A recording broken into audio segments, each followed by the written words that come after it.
목사인 제가 부끄러운 고백을 하나 하겠습니다. 저도 용서하지 못한 사람이 있었습니다. 몇 년 전 저를 깊이 배신한 동역자가 있었습니다. 함께 사역하며 기쁨도 눈물도 나눴던 사람이었습니다.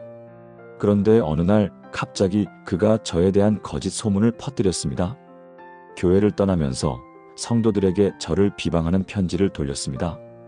그 사람 이름만 들어도 가슴이 답답하고 분노가 치밀어 올랐습니다. 설교 준비를 하다가도 그 생각이 나면 손이 멈췄습니다. 성경을 펼쳐도 글자가 눈에 들어오지 않았습니다. 용서하라는 말씀을 준비하면서도 정작 제 마음은 돌처럼 굳어 있었습니다. 밤마다 그 일이 생각나 잠을 이루지 못했습니다. 왜 나한테 그랬을까? 내가 뭘 잘못했길래? 분노와 억울함이 제 영혼을 갉아먹고 있었습니다. 그런데 3년 전 어느 새벽 기도 시간에 한 할머니가 제게 다가오셨습니다. 83세 박순자 권사님이었습니다. 손이 떨리고 계셨고 목소리도 떨리고 계셨습니다. 목사님, 저 35년 동안 용서하지 못한 사람이 있어요. 그분의 눈에 눈물이 가득했습니다. 그 사람 때문에 제 인생이 완전히 망가졌거든요. 남편을 빼앗아간 사람이에요. 35년 동안 그 사람 생각만 하면 가슴이 찢어졌어요. 저는 숨을 멈추고 그분의 이야기를 들었습니다. 근데 어제 새벽에 요셉 이야기를 묵상하다가 목사님, 요셉이 형들을 용서한 그 이야기 있잖아요. 그걸 읽는데 갑자기 눈물이 쏟아지더라고요. 그분은 손수건으로 눈물을 닦으셨습니다. 요셉은 22년을 기다렸더라고요. 저는 35년을 원망 속에 살았는데 요셉은 22년을 하나님의 계획을 붙잡고 살았더라고요. 목사님, 이제 저도 놓고 싶어요. 이 무거운 짐을 내려놓고 싶어요. 그날 그분의 고백은 제 마음에 큰 울림을 주었습니다. 저도 그날부터 요셉의 이야기를 깊이 묵상하기 시작했습니다. 그리고 깨달았습니다. 용서는 상대방을 위한 것이 아니라 바로 나를 위한 것임을요. 여러분, 혹시 지금 용서하지 못해서 괴로우신가요? 밤마다 그 사람 생각에 잠 못 이루시나요? 용서해야 한다는 말만 들으면 더 화가 나시나요?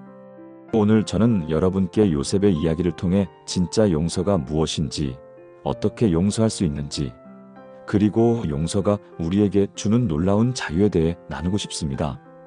이것은 단순한 설교가 아닙니다. 저와 박순자 권사님이 직접 경험한 용서의 능력입니다. 지금부터 함께 요셉의 삶을 따라가며 용서의 7가지 비밀을 발견하시겠습니까? 많은 분들이 용서에 대해 오해하고 계십니다. 용서하면 아프지 않은 척해야 한다. 용서하면 아무 일도 없었던 것처럼 행동해야 한다. 용서하면 상처받은 사실을 잊어야 한다. 이것은 진짜 용서가 아닙니다. 이것은 자기 감정을 억압하는 것일 뿐입니다. 요셉의 이야기를 보십시오. 창세기 37장에서 요셉은 17세의 형들에게 팔려갔습니다. 그냥 팔린 것이 아닙니다. 형들이 그를 죽이려고 했습니다. 구덩이에 던져 넣었습니다. 요셉이 울며 살려달라고 애원했지만 형들은 냉정하게 그를 노예로 팔아버렸습니다. 이것은 상상할 수 없는 배신입니다. 가장 가까워야 할 형제들에게 당한 배신입니다. 성경은 창세기 42장 21절에서 이렇게 기록합니다. 그들이 서로 말하되 우리가 아우의 일로 말미암아 범죄하였도다. 그가 우리에게 애걸할 때에 그 마음의 괴로움을 보고도 듣지 아니하였더니 그러므로 이 괴로움이 우리에게 임하도다. 여기서 중요한 것은 무엇입니까? 요셉의 고통이 실제했다는 것입니다. 요셉은 울었고 애걸했고 괴로워했습니다. 그의 상처는 진짜였습니다. 깊고 아프고 지울 수 없는 상처였습니다. 나중에 요셉이 형들을 용서했다고 해서 이 상처가 없었던 것이 되지는 않습니다. 용서는 상처를 부인하는 것이 아닙니다. 오히려 상처를 정직하게 인정하는 것에서 시작됩니다. 여러분, 용서하기 전에 먼저 이렇게 말하셔야 합니다. 나는 정말 아팠어. 나는 정말 힘들었어. 그것은 잘못된 일이었어. 하나님 앞에서 솔직해지십시오. 하나님, 저 너무 아파요. 저 너무 억울해요. 저 너무 분해요. 이렇게 정직하게 고백하는 것이 용서의 첫걸음입니다. 경기도 수원에 사시는 김미경 집사님, 57세의 이야기입니다. 남편의 외도로 25년 결혼 생활이 무너졌습니다. 교회 권사님들이 찾아와서 말했습니다. 집사님, 용서하세요. 크리스천이잖아요. 용서하고 다시 시작하세요. 김 집사님은 고개를 끄덕이며 네, 용서할게요 라고 말했습니다. 하지만 마음속에서는 폭풍이 몰아쳤습니다. 밤마다 베개를 적시며 울었습니다.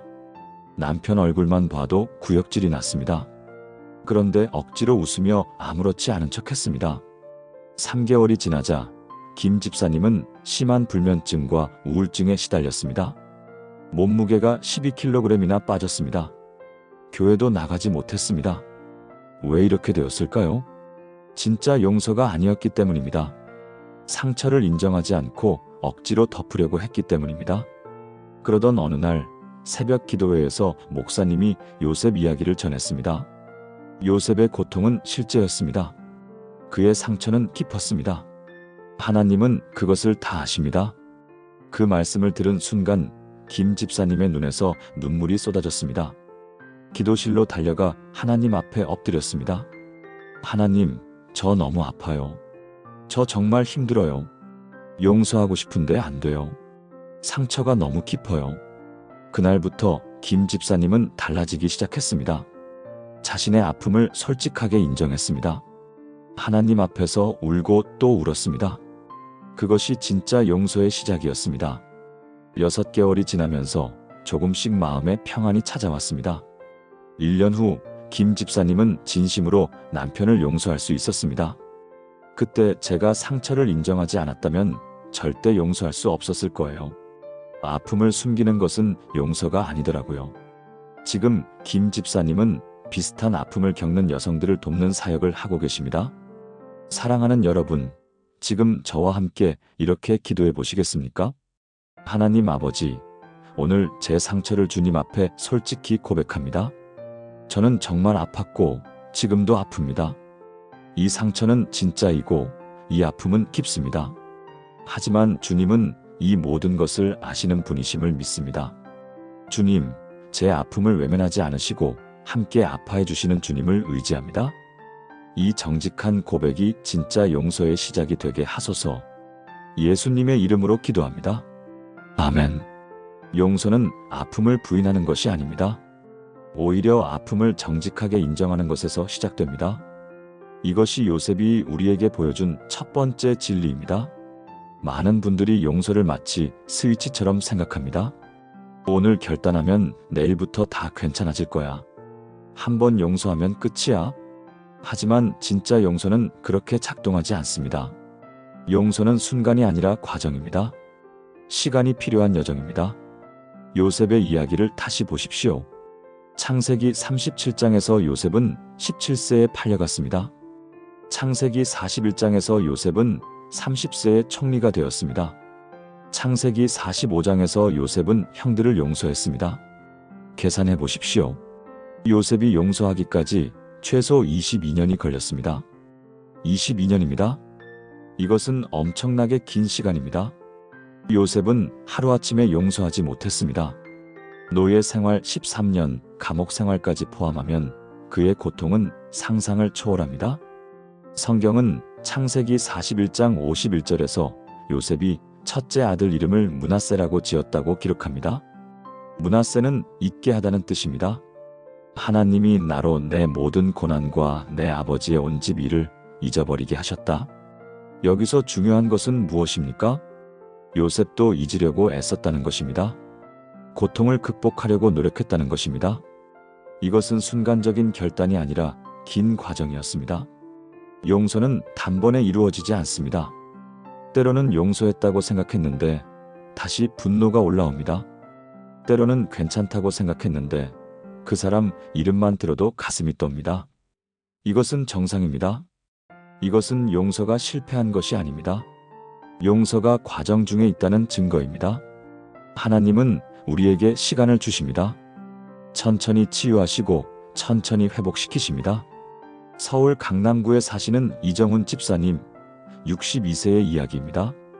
25년 전 사업 파트너가 7억 원을 들고 도망갔습니다. 이 집사님은 하루아침에 빚더미에 앉았습니다. 집도 팔고 가게도 정리했습니다. 아이들 학비도 못 낼 지경이었습니다. 그 배신감과 분노는 말로 표현할 수 없었습니다. 교회에서 용서하라는 설교를 들었습니다. 이 집사님은 결단했습니다. 좋아, 용서하자. 나는 크리스천이니까. 그런데 3일 후 TV 뉴스에서 그 파트너가 사치스럽게 사는 모습이 나왔습니다. 순간 이 집사님의 온몸이 부들부들 떨렸습니다. 용서했다고 생각했는데 분노가 다시 치밀어 올랐습니다. 나는 역시 안 돼. 용서할 수 없어. 자책감에 빠졌습니다. 그때 담임 목사님이 찾아오셨습니다. 집사님, 용서는 한 번의 결단이 아닙니다. 매일매일 선택하는 것입니다. 하루에 70번이라도 다시 용서하기로 선택하는 것입니다. 그 말씀이 이 집사님의 마음에 위로가 되었습니다. 그날부터 이 집사님은 달라졌습니다. 아침마다 일어나서 기도했습니다. 하나님, 오늘도 용서하기로 선택합니다. 분노가 올라올 때마다 다시 기도했습니다. 하나님, 지금 이 순간도 용서하기로 선택합니다. 1년이 지났습니다. 2년이 지났습니다. 5년이 지나면서 이 집사님의 마음에 조금씩 평안이 찾아왔습니다. 그 사람 이름을 들어도 더 이상 가슴이 뛰지 않았습니다. 10년이 지나자 정말로 용서할 수 있었습니다. 15년 후 놀라운 일이 일어났습니다. 그 파트너가 파산하여 노숙자가 되었다는 소식을 들었습니다. 이 집사님은 그를 찾아갔습니다. 밥을 사주고 집으로 데려와 씻겨주고 옷을 입혔습니다. 일자리를 구해주고 새 출발을 도와주었습니다. 그 파트너는 울면서 말했습니다. 형님, 어떻게 이럴 수 있어요? 제가 형님한테 한 짓을 생각하면. 이 집사님은 조용히 말했습니다. 나도 15년이 걸렸네. 하나님이 나를 그만큼 기다려주셨으니까. 지금 이 집사님과 그 파트너는 함께 교회에 출석하며 하나님을 섬기고 있습니다. 25년이라는 긴 여정 끝에 진짜 용서가 완성되었습니다. 사랑하는 여러분, 지금 저와 함께 이렇게 기도해 보시겠습니까? 사랑의 하나님 아버지, 용서가 과정임을 깨닫게 하시니 감사합니다. 제가 아직 완전히 용서하지 못했다고 해서 자책하지 않게 하소서. 오늘도 용서하기로 선택하며 내일도 다시 선택하겠습니다. 주님이 저를 끝까지 인내하심 같이 저도 인내하며 이 과정을 걸어가게 하소서. 시간이 얼마나 걸리든 주님이 함께 하심을 믿습니다. 예수님의 이름으로 기도합니다. 아멘. 여러분, 용서는 시간이 필요합니다. 조급해하지 마십시오. 자책하지 마십시오. 오늘 한 걸음, 내일 또 한 걸음씩 걸어가십시오. 혹시 이런 생각 해보신 적 있으신가요? 용서하고 싶은데 도저히 안 돼. 내 힘으로는 절대 불가능해. 맞습니다. 우리 힘으로는 용서할 수 없습니다. 특히 깊은 상처일수록 우리 힘으로는 불가능합니다. 그런데 여기 놀라운 소식이 있습니다. 용서는 우리 힘으로 하는 것이 아닙니다. 하나님의 은혜로 가능합니다. 요셉의 이야기에서 가장 중요한 구절을 보십시오. 창세기 45장 5절에서 8절입니다. 당신들이 나를 이곳에 팔았다고 해서 근심하지 마소서, 한탄하지 마소서. 하나님이 생명을 구원하시려고 나를 당신들보다 먼저 보내셨나이다. 그런즉 나를 이리로 보낸 자는 당신들이 아니요 하나님이시라. 이 말씀이 무엇을 의미합니까? 요셉은 하나님의 관점으로 보았습니다. 형들의 악한 행동 너머에서 하나님의 선한 계획을 보았습니다. 이것은 인간적으로 불가능합니다. 오직 하나님의 은혜로만 가능합니다. 성령님이 우리 마음에 역사하실 때 비로소 이렇게 볼 수 있습니다. 에베소서 4장 32절은 이렇게 말씀합니다. 서로 친절하게 하며 불쌍히 여기며 서로 용서하기를 하나님이 그리스도 안에서 너희를 용서하심과 같이 하라. 여기서 핵심은 무엇입니까? 하나님이 그리스도 안에서 너희를 용서하심과 같이. 우리가 먼저 용서받은 자들입니다. 하나님의 용서를 경험한 자들입니다. 그 은혜가 우리로 하여금 남을 용서할 수 있게 합니다. 매일 아침 하나님의 용서를 묵상하십시오. 내가 얼마나 큰 죄인이었는지, 하나님이 나를 얼마나 사랑하셨는지 기억하십시오. 그 은혜가 마음에 가득할 때 용서가 가능해집니다. 부산 해운대구에 사시는 최영숙 권사님, 68세의 이야기입니다. 딸이 사기를 당해 3억 원을 잃었습니다. 딸의 친구가 사업 투자를 권유했는데 그것이 다단계 사기였습니다. 딸은 충격으로 우울증에 걸렸고 자살 시도까지 했습니다. 최 권사님은 그 친구를 보기만 하면 죽이고 싶었습니다. 교회도 나가지 않았습니다. 하나님께 기도할 수도 없었습니다. 하나님은 왜 이런 일을 막지 않으셨을까? 원망과 분노로 가득했습니다. 6개월이 지났습니다. 어느 날 새벽 최 권사님은 잠에서 깼습니다. 이상하게 성경을 펼치고 싶었습니다. 로마서 5장이 펼쳐졌습니다.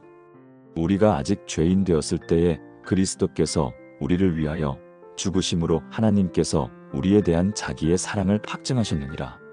그 순간 최 권사님의 눈에서 눈물이 쏟아졌습니다. 내가 죄인이었을 때 하나님이 나를 용서하셨구나. 내가 하나님을 배신하고 살 때도 하나님은 나를 사랑하셨구나. 그날 아침 최 권사님은 2시간 동안 울며 기도했습니다. 하나님, 제가 먼저 용서받은 자임을 깨닫습니다. 제 힘으로는 용서할 수 없습니다. 주님의 은혜로 용서하게 하소서. 그날부터 조금씩 달라지기 시작했습니다. 기도할 때마다 하나님의 용서를 먼저 묵상했습니다. 하나님이 나를 용서하셨다. 그 은혜로 나도 용서하자. 3개월 후 최 권사님은 그 친구를 만났습니다. 떨리는 목소리로 말했습니다. 나 혼자 힘으로는 당신을 용서할 수 없었어. 근데 하나님이 나를 도우셔서 당신을 용서하기로 했어. 그 친구는 그 자리에서 무릎 꿇고 울었습니다. 권사님, 죄송합니다.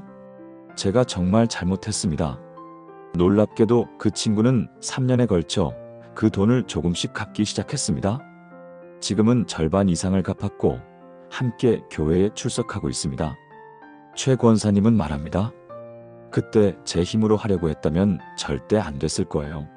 하나님의 은혜가 아니었다면 불가능했어요. 딸의 우울증도 치유되었고 지금은 가족 모두가 하나님을 찬양하며 살고 있습니다. 사랑하는 여러분, 지금 저와 함께 이렇게 기도해 보시겠습니까? 전능하신 하나님 아버지, 제가 먼저 용서받은 자임을 고백합니다. 제 모든 죄를 십자가에서 용서하신 주님을 찬양합니다. 제 힘으로는 용서할 수 없습니다. 하지만 주님의 은혜로 가능함을 믿습니다. 성령님, 제 마음에 역사하셔서 용서의 은혜를 부어주소서. 주님이 나를 용서하신 그 사랑으로 저도 용서하게 하소서. 예수님의 이름으로 기도합니다. 아멘. 여러분, 용서는 내 힘이 아닙니다. 하나님의 은혜입니다. 오늘 그 은혜를 구하십시오. 많은 분들이 용서를 오해하는 이유가 있습니다. 내가 용서하면 그 사람만 편해지는 거 아니야? 용서하면 내가 손해보는 거 아니야? 그 사람은 아무 벌도 받지 않고 잘 살 텐데 억울해. 이것은 완전히 잘못된 생각입니다. 용서는 상대방을 위한 것이 아닙니다. 용서는 바로 나를 위한 것입니다. 용서하지 않으면 가장 고통받는 사람은 바로 나 자신입니다. 요셉의 이야기를 다시 보십시오. 창세기 42장에서 형들이 처음 애굽에 왔을 때 요셉은 그들을 알아봤지만 모르는 척했습니다. 형들을 시험했고 감옥에 가두기도 했습니다. 요셉의 마음에도 아직 분노가 남아 있었습니다. 그런데 창세기 45장 1절을 보십시오. 요셉이 그의 곁에 선 모든 사람 앞에서 그 정을 억제하지 못하여 소리질러 모든 사람을 자기에게서 물러가라 하고. 무엇을 의미합니까? 요셉이 더 이상 참을 수 없었습니다. 억눌렀던 감정이 터져나왔습니다. 울며 자신을 밝혔습니다. 그 순간 요셉은 자유로워졌습니다. 22년간 가슴에 품었던 짐을 내려놓았습니다. 형들을 용서함으로써 요셉 자신이 해방되었습니다. 미국의 한 연구 결과가 있습니다. 용서하지 못한 사람들은 고혈압, 심장병, 우울증 발병률이 3배 이상 높다고 합니다. 반대로 용서를 실천한 사람들은 스트레스 호르몬이 현저히 감소하고 면역력이 향상되었다고 합니다. 용서는 의학적으로도 나를 건강하게 합니다. 더 중요한 것은 영적 건강입니다. 용서하지 않으면 우리 영혼이 병듭니다. 하나님과의 관계도 막힙니다. 마태복음 6장 14-15절은 이렇게 말씀합니다. 너희가 사람의 잘못을 용서하면 너희 하늘 아버지께서도 너희 잘못을 용서하시려니와 너희가 사람의 잘못을 용서하지 아니하면 너희 아버지께서도 너희 잘못을 용서하지 아니하시리라. 용서는 나의 영적 자유를 위한 것입니다. 대구 수성구에 사시는 박정호 장로님, 71세의 이야기입니다. 아들이 교통사고로 죽었습니다. 음주운전자가 신호를 무시하고 달려들어 사고가 났습니다. 28세 청년이 하루아침에 세상을 떠났습니다. 박 장로님은 그 운전자를 증오했습니다. 재판정에 갈 때마다 그를 저주했습니다. 사형을 원했습니다. 그런데 재판 결과는 징역 3년이었습니다. 박 장로님은 분노로 미칠 것 같았습니다. 밤마다 악몽에 시달렸습니다. 식사도 제대로 하지 못했습니다. 6개월 만에 몸무게가 18kg이나 빠졌습니다. 심장에 이상이 생겼고 당뇨병도 생겼습니다. 의사는 말했습니다. 장로님, 이대로 가시면 1년도 못 사십니다. 스트레스를 줄이셔야 합니다. 그날 밤 박 장로님은 기도실에 들어갔습니다. 하나님, 저 이대로 죽을 것 같습니다. 도와주세요. 하나님께서 마음의 음성을 주셨습니다. 내가 용서하지 않으면 내가 죽는다. 그 순간 깨달았습니다. 내가 그를 용서하지 않음으로써 죽어가고 있구나. 그는 감옥에서 3년 살고 나오면 되지만 나는 평생 이 증오의 감옥에 갇혀 살고 있구나. 박 장로님은 결단했습니다. 하나님, 용서하겠습니다. 나를 위해서 용서하겠습니다. 그날부터 매일 기도했습니다. 하나님, 그를 용서합니다. 나 자신을 자유롭게 하기 위해 용서합니다. 3개월 후 놀라운 일이 일어났습니다. 악몽이 사라졌습니다. 식사를 할 수 있게 되었습니다. 심장 검사 결과가 좋아졌습니다. 1년 후 박 장로님은 교도소를 찾아갔습니다. 그 운전자를 만났습니다. 나는 당신을 용서합니다. 내 아들은 돌아오지 않지만 나는 더 이상 증오 속에 살지 않기로 했습니다. 그 운전자는 바닥에 엎드려 울었습니다. 장로님, 죄송합니다. 제가 정말 잘못했습니다. 출소 후 그는 박 장로님을 찾아왔습니다. 술을 끊고 새 사람이 되었다고 했습니다. 지금 그는 음주운전 예방 캠페인을 하며 살고 있습니다. 박 장로님은 말합니다. 용서는 그를 위한 게 아니었어요. 나를 위한 거였어요. 용서하고 나서야 비로소 살 수 있었어요. 지금 박 장로님은 건강을 회복하고 교회에서 활발히 봉사하고 계십니다. 사랑하는 여러분, 지금 저와 함께 이렇게 기도해 보시겠습니까? 긍휼의 하나님 아버지, 용서가 나를 위한 것임을 깨닫게 하시니 감사합니다. 더 이상 증오의 감옥에 갇혀 살지 않기를 원합니다. 용서함으로 나 자신을 자유롭게 하기 원합니다. 이 무거운 짐을 내려놓고 주님 안에서 참 자유를 누리게 하소서. 용서가 나를 살리는 길임을 믿습니다. 예수님의 이름으로 기도합니다. 아멘. 여러분, 용서는 상대방을 위한 선물이 아닙니다. 바로 나 자신을 위한 선물입니다. 오늘 그 선물을 여십시오. 용서하면 잊어야 하는 거 아니에요? 많은 분들이 이렇게 질문하십니다. 아무 일도 없었던 것처럼 해야 하는 거 아니에요? 아닙니다. 용서는 기억을 지우는 것이 아닙니다. 용서는 그 기억을 새로운 관점으로 보는 것입니다. 요셉의 이야기에서 가장 중요한 부분입니다. 창세기 50장 20절을 보십시오. 당신들은 나를 해하려 하였으나 하나님은 그것을 선으로 바꾸사 오늘과 같이 많은 백성의 생명을 구원하게 하시려 하셨나니. 요셉은 과거를 잊지 않았습니다. 형들이 자기를 판 일을 기억했습니다. 노예로 팔린 그 아픔을 기억했습니다. 감옥에 갇혔던 그 고통을 기억했습니다. 하지만 그것을 다르게 보았습니다. 너희는 악을 도모했지만 하나님은 선을 계획하셨다. 이것이 용서의 핵심입니다. 과거를 지우는 것이 아니라 하나님의 관점으로 재해석하는 것입니다. 사실 우리는 과거를 잊을 수 없습니다. 특히 깊은 상처일수록 잊히지 않습니다. 그리고 잊으려고 애쓰는 것은 오히려 더 힘들게 만듭니다. 대신 우리는 그 과거를 새롭게 볼 수 있습니다. 그때는 고통이었지만 하나님이 그것을 통해 나를 성장시키셨구나. 그때는 절망이었지만 하나님이 그것을 통해 나를 강하게 하셨구나. 그때는 끝인 줄 알았지만 하나님이 새로운 시작을 준비하고 계셨구나. 이렇게 보는 것이 진짜 용서입니다. 로마서 8장 28절은 이렇게 약속합니다. 우리가 알거니와 하나님을 사랑하는 자, 곧 그의 뜻대로 부르심을 입은 자들에게는 모든 것이 합력하여 선을 이루느니라. 모든 것입니다. 좋았던 것도 나빴던 것도 기쁨도 아픔도 모든 것이 합력하여 선을 이룹니다. 이것이 하나님의 약속입니다. 광주 광산구에 사시는 정밀한 집사님 54세의 이야기입니다. 20년 전 시어머니의 심한 학대를 받았습니다. 매일 욕을 들었고 폭력도 당했습니다. 이혼까지 고민했을 정도로 힘들었습니다. 10년간 그렇게 살다가 시어머니가 돌아가셨습니다. 정 집사님은 시어머니를 용서하지 못한 채 10년을 더 살았습니다. 시어머니 제사를 지낼 때마다 가슴이 답답했습니다. 묘소에 갈 때마다 분노가 치밀었습니다. 그러던 어느 날 상담 사역을 배우게 되었습니다. 가정폭력 피해 여성들을 돕는 사역이었습니다. 교육을 받던 중 깨달았습니다. 아, 내가 겪었던 그 고통이 지금 이 사역에 쓰이고 있구나. 시어머니의 학대를 겪었기에 이 여성들의 아픔을 이해할 수 있구나. 그날 밤 정 집사님은 무릎 꿇고 기도했습니다. 하나님, 이제 알겠습니다. 그때의 고통이 헛되지 않았습니다. 하나님이 이 일을 위해 저를 준비시키셨습니다. 묘소를 찾아갔습니다. 눈물을 흘리며 말했습니다. 어머니, 이제 용서합니다. 하나님이 그 아픔을 통해 저를 다른 이들을 돕는 사람으로 만드셨습니다. 그날부터 정 집사님은 완전히 자유로워졌습니다. 과거의 기억은 여전히 있었습니다. 하지만 그것을 보는 시각이 완전히 바뀌었습니다.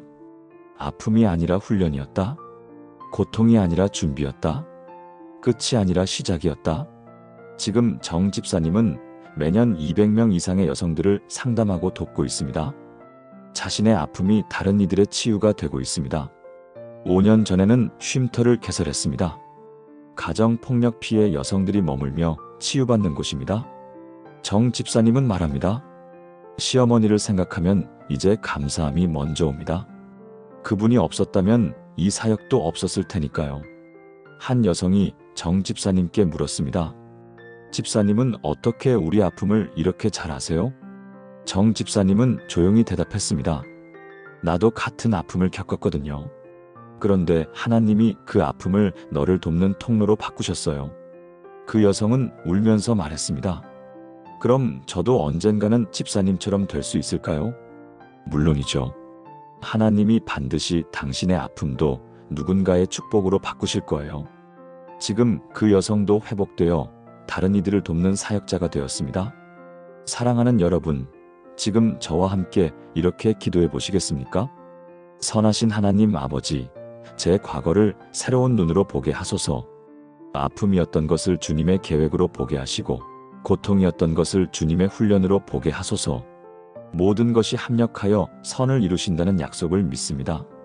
제 상처가 누군가의 치유가 되게 하시고 제 아픔이 누군가의 위로가 되게 하소서.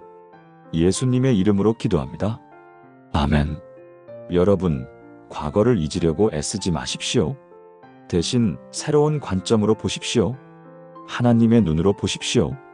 요셉의 이야기에서 가장 감동적인 부분이 있습니다. 요셉이 형들에게 한 마지막 말입니다. 창세기 50장 19절부터 21절을 보십시오. 요셉이 그들에게 이르되 두려워하지 마소서. 내가 하나님을 대신하리이까. 당신들은 나를 해하려 하였으나 하나님은 그것을 선으로 바꾸사 오늘과 같이 많은 백성의 생명을 구원하게 하시려 하셨나니 당신들은 두려워하지 마소서. 내가 당신들과 당신들의 자녀를 기르리이다. 무엇이 보입니까?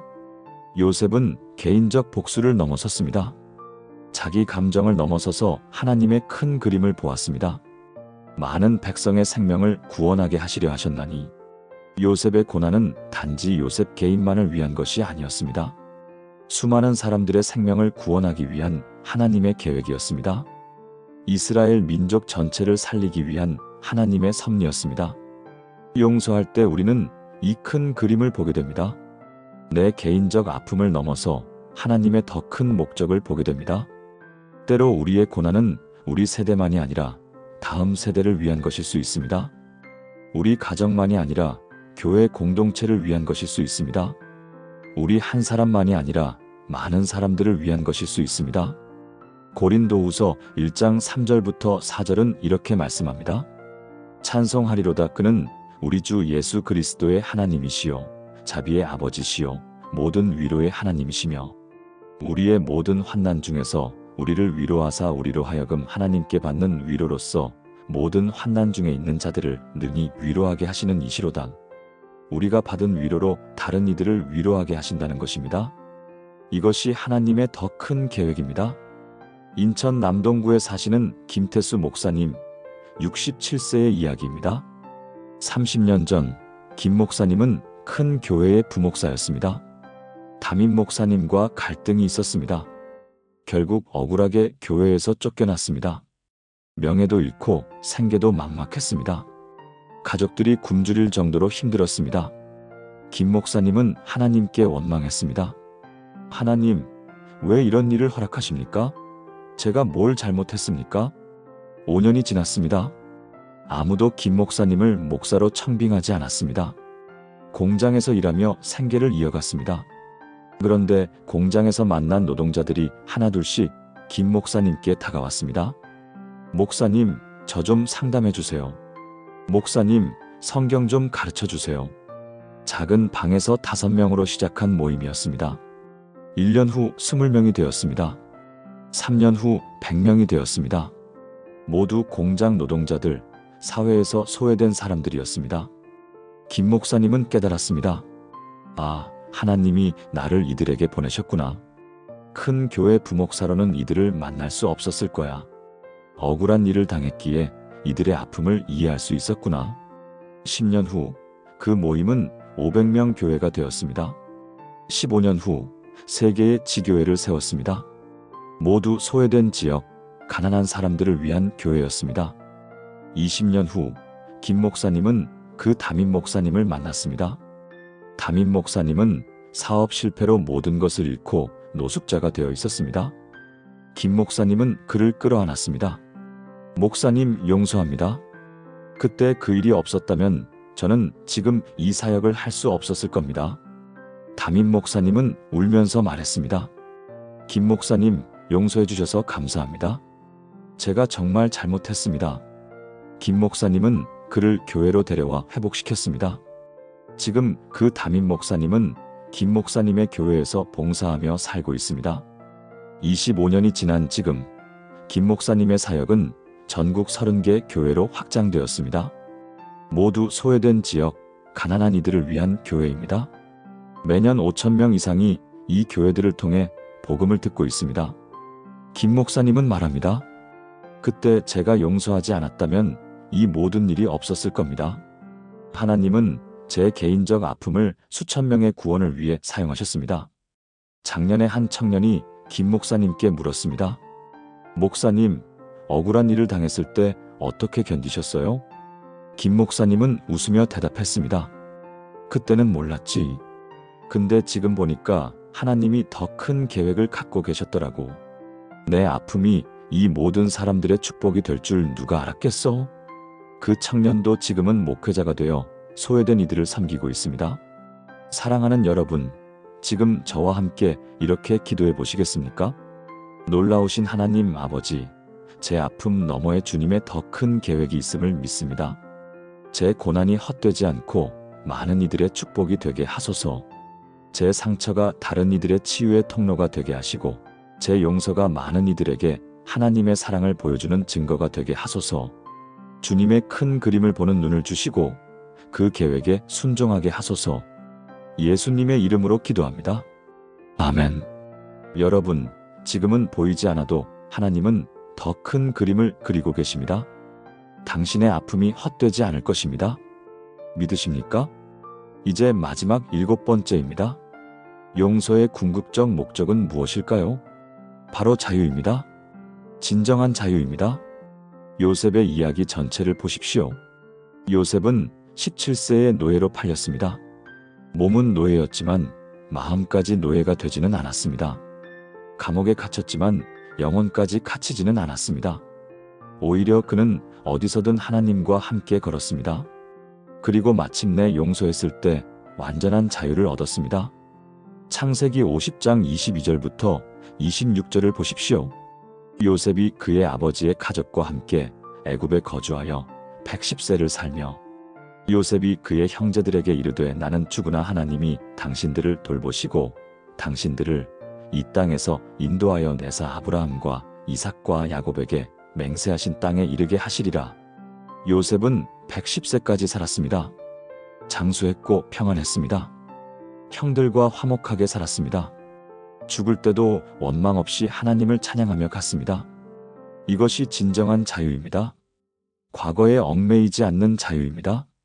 분노에 지배당하지 않는 자유입니다. 용서는 우리를 과거의 감옥에서 풀어줍니다. 용서는 우리를 원망의 사슬에서 해방시킵니다. 용서는 우리를 미움의 무덤에서 부활시킵니다. 요한복음 8장 36절은 이렇게 약속합니다. 그러므로 아들이 너희를 자유롭게 하면 너희가 참으로 자유로우리라. 예수님이 우리를 자유롭게 하십니다. 용서를 통해 우리를 자유롭게 하십니다. 전주시에 사시는 이수진 권사님 76세의 이야기입니다. 50년 전 남편이 사업 실패로 모든 재산을 날렸습니다. 시어머니는 이수진 권사님을 평생 학대했습니다. 내가 복이 없어서 우리 집안이 망했다. 매일같이 듣는 말이었습니다. 30년간 그렇게 살았습니다. 시어머니가 돌아가신 후에도 이 권사님은 자유롭지 못했습니다. 밤마다 시어머니의 목소리가 들렸습니다. 너는 쓸모없는 며느리야. 우울증과 불안장애에 시달렸습니다. 70세가 되었을 때도 여전히 그 고통 속에 살았습니다. 어느 날 손녀가 물었습니다. 할머니, 왜 항상 우울해 보여요? 이 권사님은 대답할 말이 없었습니다. 그날 밤 깊이 기도했습니다. 하나님, 저 이제 76세입니다. 얼마나 더 살 수 있을지 모릅니다. 이렇게 고통 속에서 죽고 싶지 않습니다. 하나님께서 요셉 이야기를 마음에 떠올리게 하셨습니다. 요셉이 110세까지 자유롭게 산 이야기였습니다. 하나님, 저도 자유롭게 살고 싶습니다. 이제라도 용서하겠습니다. 다음 날 아침, 이 권사님은 시어머니 묘소로 갔습니다. 무릎 꿇고 기도했습니다. 어머니, 이제 용서합니다. 50년을 증오 속에 살았지만 이제 놓습니다. 하나님 앞에서 어머니를 용서하고 저 자신도 용서합니다. 그날부터 놀라운 일이 일어났습니다. 밤에 악몽이 사라졌습니다. 시어머니의 목소리가 더 이상 들리지 않았습니다. 마음의 평안이 찾아왔습니다. 3개월 후, 이 권사님은 완전히 다른 사람이 되었습니다. 얼굴에 웃음이 돌아왔습니다. 교회에서 찬양대로 봉사하기 시작했습니다. 손주들과 즐겁게 놀 수 있게 되었습니다. 1년 후, 이 권사님은 양로원 봉사를 시작했습니다. 같은 아픔을 겪은 할머니들을 위로했습니다. 저도 50년을 고통 속에 살았어요. 근데 용서하고 나니까 자유로워졌어요. 지금 이 권사님은 80세입니다. 매주 양로원을 방문하며 용서의 증인으로 살고 있습니다. 손녀가 말합니다. 할머니가 76세 이후로 완전히 다른 사람이 되셨어요. 이제는 항상 기쁘고 평안해 보여요. 이 권사님은 웃으며 대답합니다. 그래, 내가 진짜로 사는 건 76세부터야. 그 전까지는 살아있었지만 살지 못했지. 작년에 이 권사님은 간증집을 출판했습니다. 제목은 76세에 찾은 자유였습니다. 수백 명이 그 책을 읽고 용서의 길을 걷기 시작했습니다. 이 권사님은 말합니다. 용서는 나이가 있는 게 아니에요. 언제든 결단하면 됩니다. 그리고 용서하는 순간 진짜 인생이 시작됩니다. 며칠 전 한 할머니가 이 권사님께 전화했습니다. 권사님, 저도 83세인데 아직 용서하지 못한 사람이 있어요. 이제라도 가능할까요? 이 권사님은 확신에 찬 목소리로 말했습니다. 물론이죠. 하나님은 우리가 숨쉬는 마지막 순간까지 자유를 주실 수 있는 분이세요. 지금 당장 시작하세요. 사랑하는 여러분, 지금 저와 함께 마지막 기도를 해보시겠습니까? 자유의 하나님 아버지, 오늘 저를 진정으로 자유롭게 하소서. 과거의 감옥에서 나를 풀어주시고 원망의 사슬을 끊어주소서. 용서를 통해 참된 자유를 경험하게 하시고 남은 인생을 기쁨과 평안 속에 살게 하소서. 아들 예수님이 주시는 자유를 날마다 누리게 하소서. 이제 저는 자유합니다. 참으로 자유합니다. 예수님의 이름으로 기도합니다. 아멘. 여러분, 용서는 나이가 없습니다. 때가 없습니다. 지금 이 순간이 바로 자유를 선택할 때입니다. 오늘 결단하십시오. 지금까지 나눈 7가지 말씀을 하나의 기도로 드리겠습니다. 사랑하는 여러분, 함께 마음을 모아 기도하시겠습니까? 전능하신 하나님 아버지, 오늘 이 시간 용서에 대한 놀라운 진리를 깨닫게 하시니 감사합니다. 상처를 인정하는 것에서 시작하고 시간이 필요한 과정임을 알게 하시고 주님의 은혜로 가능함을 깨닫게 하시고 그것이 나를 위한 것임을 보게 하시고 새로운 관점으로 보게 하시고 더 큰 계획을 발견하게 하시고 마침내 자유를 주시는 주님을 찬양합니다. 저는 고백합니다. 제 힘으로는 용서할 수 없지만 주님의 은혜로 가능합니다. 하나님이 먼저 나를 용서하신 그 사랑으로 저도 용서하기로 결단합니다. 오늘부터 매일 아침 용서하기로 선택하겠습니다. 제 상처가 다른 이들의 치유가 되게 하시고 제 아픔이 많은 사람들의 축복이 되게 하소서. 과거를 새로운 눈으로 보게 하시고 주님의 더 큰 계획을 신뢰하게 하소서. 용서를 통해 저와 제 가족이 진정한 자유를 누리게 하소서. 분노의 감옥에서 나를 풀어주시고 원망의 사슬을 끊어주시고 미움의 무덤에서 부활시켜 주소서. 요셉처럼 과거를 하나님의 계획으로 보게 하시고 남은 인생을 평안과 기쁨으로 채워주소서. 오늘 이 기도를 드리는 모든 분들이 용서의 능력을 경험하게 하시고 그 자유함으로 주님을 증거하는 삶을 살게 하소서. 살아계신 예수 그리스도의 이름으로 기도합니다. 아멘. 사랑하는 여러분, 지금까지 요셉의 이야기를 통해 용서의 7가지 진리를 나누었습니다. 첫째, 용서는 상처를 부인하는 게 아니라 정직하게 인정하는 것에서 시작됩니다. 둘째, 용서는 순간이 아니라 시간이 필요한 과정입니다. 셋째, 용서는 우리 힘이 아니라 하나님의 은혜로 가능합니다. 넷째, 용서는 상대가 아닌 바로 나 자신을 위한 것입니다. 다섯째, 용서는 과거를 잊는 것이 아니라 새롭게 보는 것입니다. 여섯째, 용서는 하나님의 더 큰 계획을 보게 합니다. 일곱째, 용서는 우리를 진정으로 자유롭게 하는 열쇠입니다. 요셉은 22년을 기다렸습니다. 하지만 그 기다림은 헛되지 않았습니다. 마침내 그는 형들을 용서했고 자유를 얻었습니다. 110세까지 평안하게 살았습니다. 여러분도 그렇게 되실 것입니다. 오늘 용서를 결단하신다면 말입니다. 혹시 지금도 용서하지 못해 고통받고 계신가요? 오늘이 바로 그날입니다. 자유를 선택할 날입니다. 더 이상 미루지 마십시오.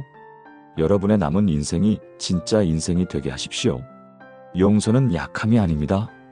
용서는 가장 강력한 힘입니다. 용서는 패배가 아닙니다. 용서는 가장 위대한 승리입니다. 오늘 이 말씀이 마음에 닿았다면 좋아요를 눌러주시고 댓글로 용서합니다라고 고백해주세요. 여러분의 고백이 누군가에게 큰 용기가 될 것입니다. 그리고 같은 고통을 겪고 있는 분들에게 이 영상을 공유해주세요. 오늘 나눈 7가지 진리가 여러분의 삶을 완전히 바꿔놓을 것입니다. 요셉처럼 자유롭게 사시길 축복합니다. 하나님의 크신 은혜가 여러분과 여러분의 가정에 충만하기를 기도합니다. 사랑합니다. 주님의 이름으로 축복합니다.